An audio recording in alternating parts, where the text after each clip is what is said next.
जागृती सुसुप्ती स्वप्नी आठवा आठवा आठवा असा ध्यास करतो. बघा भक्ती करायची असली तर म्हणतात एक तर वैर करा, एक तर देवाशी मैत्री करा.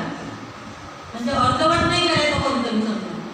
तर तेव्हा काय करतात, पहारेकरी कडक पहारा ठेवतात त्या वसुदेव देवकीवर की आता कृष्ण म्हणजे आठवा पुत्र येणार आहे.